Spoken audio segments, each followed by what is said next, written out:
The Boston Bruins officially on their longest losing streak since 2010. It's been over 15 years since the team has been this bad.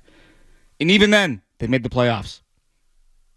No playoffs this year. The Bruins are officially closer to last place in the Eastern Conference than they are a playoff spot.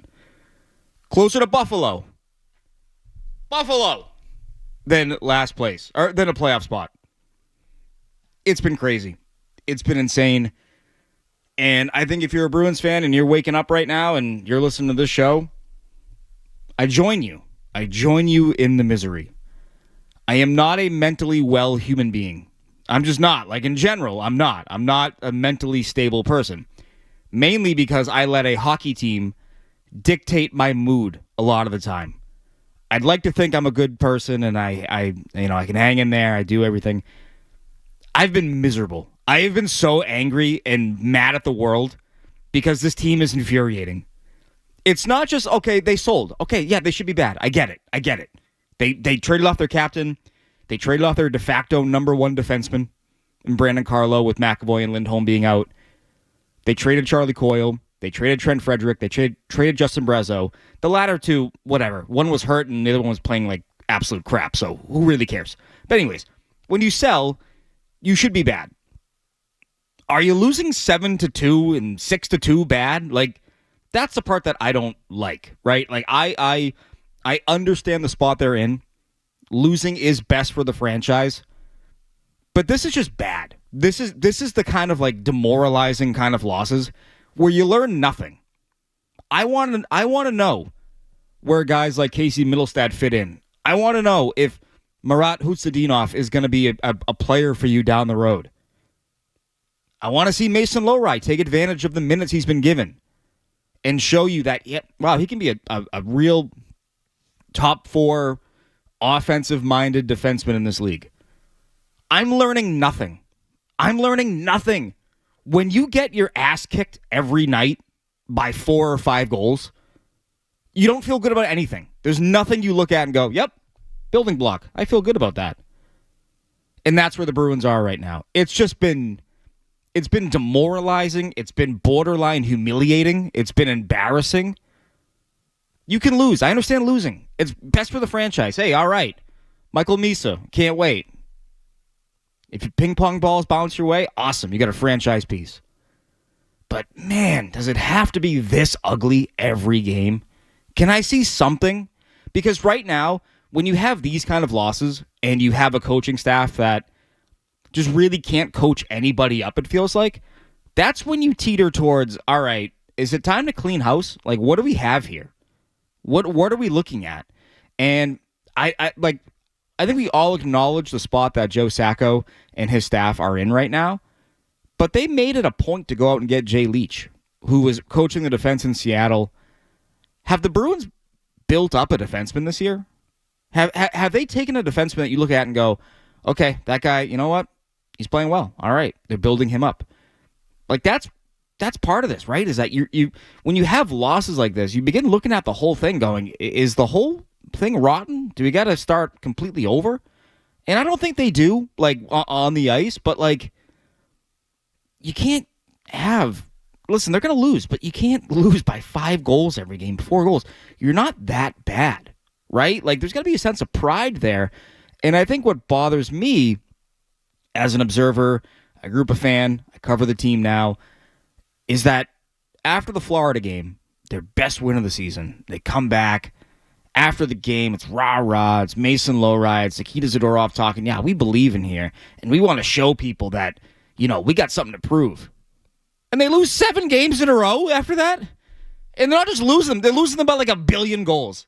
They're like a minus 1,000 goal differential. It's like, oh yeah, you're showing us.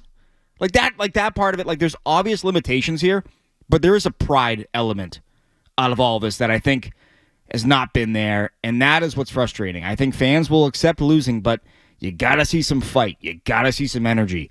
You're not seeing any of that right now. You're seeing it in bits and spurts, but when the Anaheim Ducks are chasing you out of the Honda Center, 15 shots in the first period, that game could have been 10-1 if not for Jonas Korpisalo in the first half of that game. I mean, Yeah, Pavel Zacha, pucks going off his body and in. It's just like, this is just embarrassing. Like, listen, credit to Don Sweeney, stealthy tank job, sure. Like, they might sneak their way into a top 3 pick.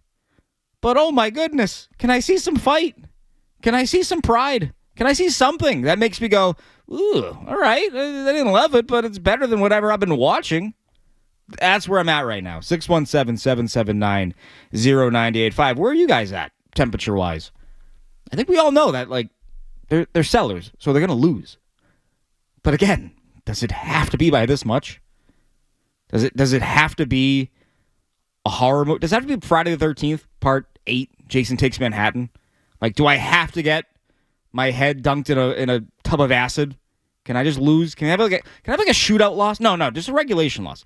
Give me like a nice 2-1 regulation loss where like the PK goes 3 for 3, Swayman stops 30 of 32. You know, you get a goal from someone who isn't Morgan Geekie or David Pastrnak, and you're like, you know what? I'll take it. Not a great loss, but you know what? I feel okay. There's some structure there. All right.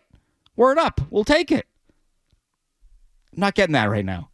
Instead, I'm getting, all right. That's not great. That's where they are, though. You know, when you're on a losing streak like this as a team,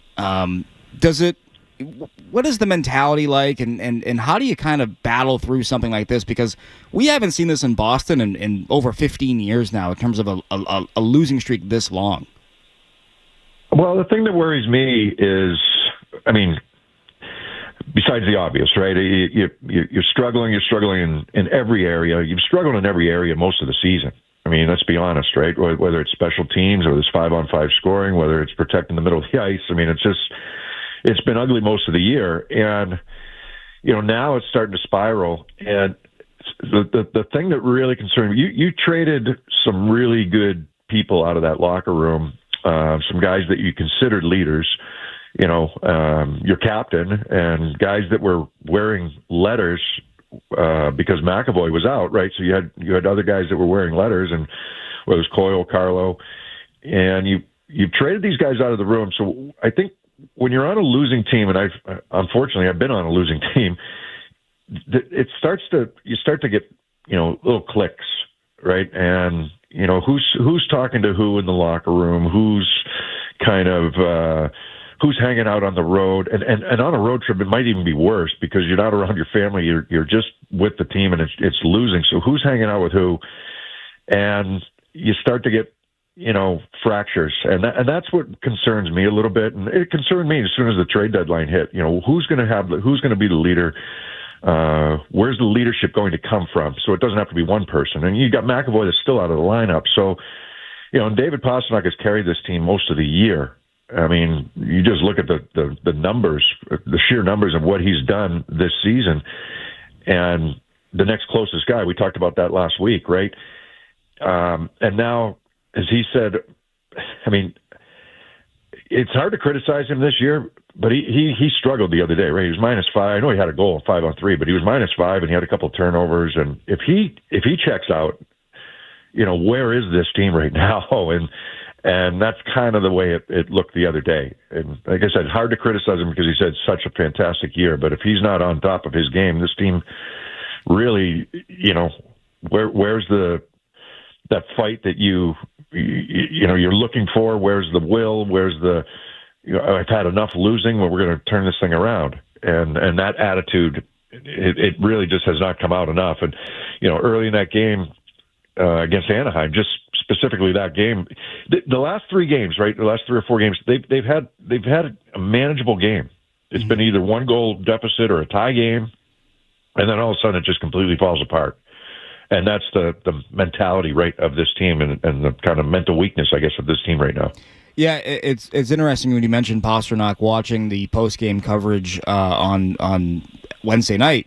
He was asked, you know, is this the hardest stretch of your career? And he just said, yep. Like, you know, he to this point, he's been very like, yeah, but we're going to keep working. We're going to work through it. And it just felt like he was almost like mentally defeated, mentally exhausted, you know, to your point of how difficult it is. And, you know, when you're on this kind of stretch and you got to keep pulling through, but like there's a limitation to all of that, right? And, you know, I think, you know, to your point, yeah, like it's these games have been manageable. and they've just slipped away. And when they slipped away, Bob, do you look at that as not having the horses, or is that more mentality? You think, and you kind of run to a wall there and it all just crumbles. Mental. Well, it's look. The other day, I mean, you're missing three. Arguably, your three top defensemen, and then you throw Carlo in there, your four top defensemen in that game against Anaheim. And as soon as it started to crumble a little bit, I mean, it crumbled fast. I mean, no question. Like Korpisalo was really good in the first period, part of the second period, and then you had that fluky goal, right, that went off of Zacha, but it was after a turnover inside the zone. They put Zacha and Pastrnak together, and unfortunately Zacha turned that puck over. They weren't on the same page, and then it's a fluky goal that goes off of him and in, and then a really bad goal, right, that slips under the pad of Korpisalo. So, and after that, he was flustered. Mm-hmm. And the other night against L.A., you get a 2-2 game. And all of a sudden, you get an icing call against you, and the puck's in the back of the net on a breakdown, and then there's another goal, and it's snowballed. So that part of it to me is mental. You're good enough. You hang with it for a little while. You're dialed in. And not that they were great in the first period against Anaheim or anything, but you're dialed in. And then all of a sudden it just falls apart, and that's happened just way too many times all season long. You get one goal, and then all of a sudden there's another goal and another goal, and what you do after you score, and the other team comes down, and all of a sudden they put the puck in the back of the net, or late goals in periods. It's one thing after another. I mean, the numbers don't lie all season long, and just because you made some trades at the deadline, I don't think. I mean, it looks worse now, but it's been bad all year. Oh, so, yeah. There's guys have underperformed all season long. And they, guys like Geeky picked it up. A guy like Zacha picked it up. They had slow starts of the year, and that's what contributed to where they were in the standings. Not just those two, but other players as well. And it took a long time to try to kind of figure out where this team is, and I think we have got a pretty good picture now. Yeah, that's been the hardest part, right? Is that like you kind of feel like you haven't had the full assortment, and that's how you got there. That's how you ended up selling. You didn't have guys going at the same time, and now when you're out of it, like it is that pride element there that I think, like personally, like we're alluding to it, and we want to see more of it, right? Like we want to see more pride because you understand where you are in terms of selling, but you don't have to lose every game by 4 or 5 goals. Like that's where I like, to your point, and the loss of leadership, like that's what really does concern me as well. It's just like you want to get a feel for who's part of the future, but when you lose by this many goals every night and it just doesn't look right, it's hard to get a feel for who is part of that, right? Like, and that's when you get closer towards like, just get rid of everyone who isn't bolted down, so to speak. And that's the part that I think is really kind of frustrating for a lot of fans out there right now. Well, I think what was Cam's comments the other day in his article? I think he said everything's on the table.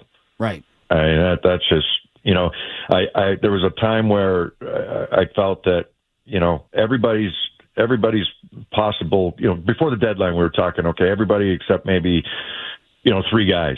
Mm-hmm. And now he's thrown out the words, everything's on the table. Like, whoa, okay. That's interesting. It's frustrating for everybody right now.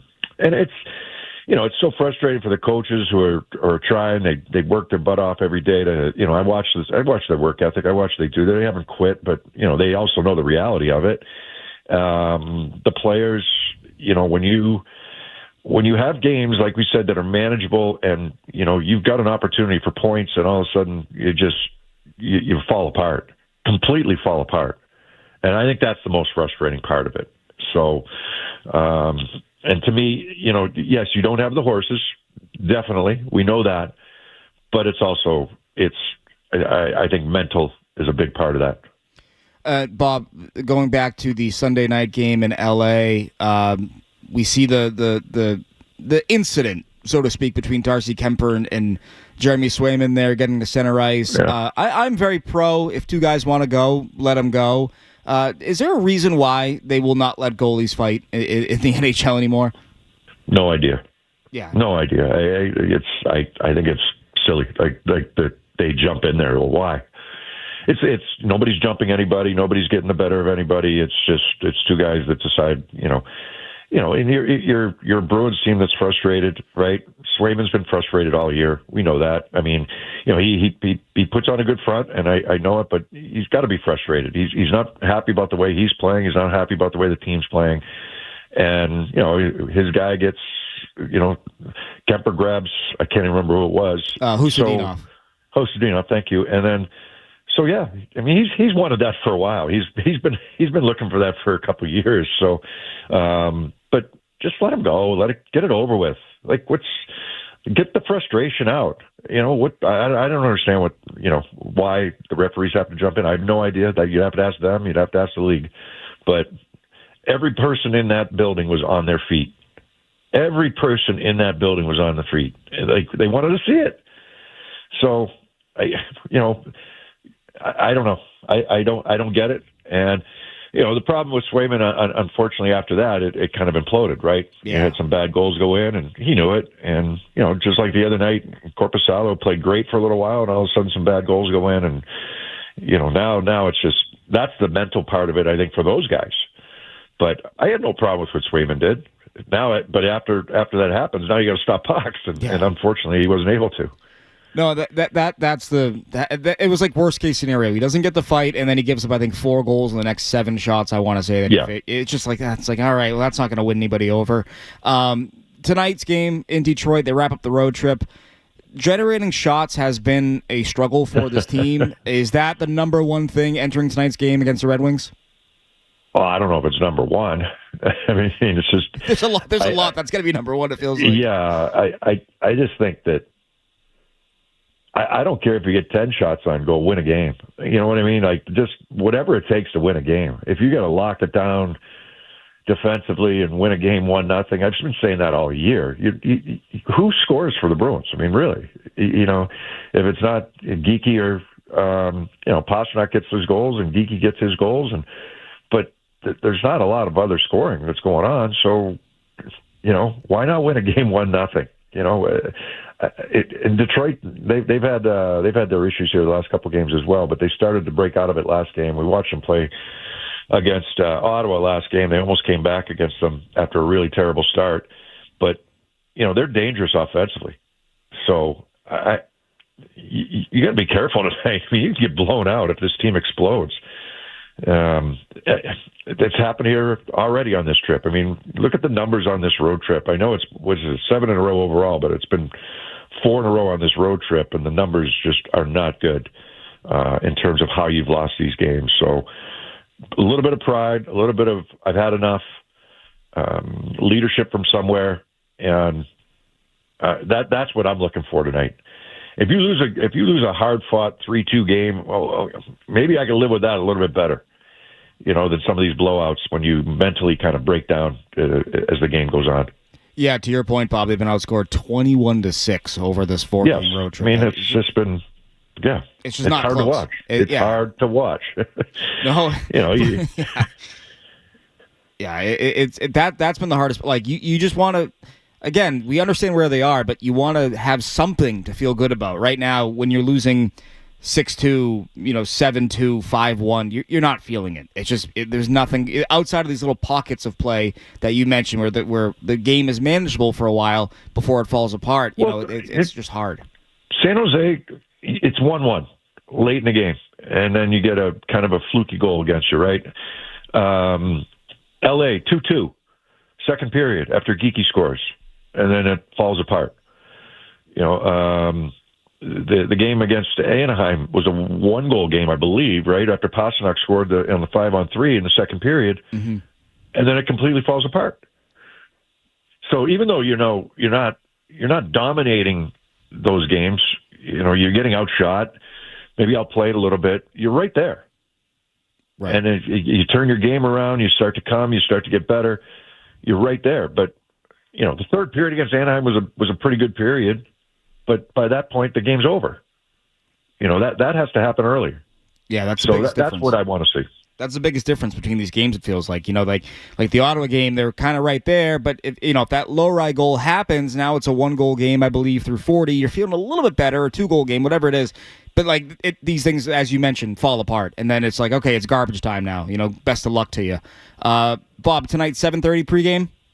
Oh, I think so. Yeah, I think it's an 8:15 puck drop. Brutal. I don't know. I don't know why this game's on TV on national TV. I really don't. I mean, they got to be kicking themselves a little bit right now. So yeah, we were surprised to see that too. So, but hey, we'll be tuning in. Can't wait to hear you on the call tonight's game. Thank you so much for joining us today. All right, Ty. Thanks.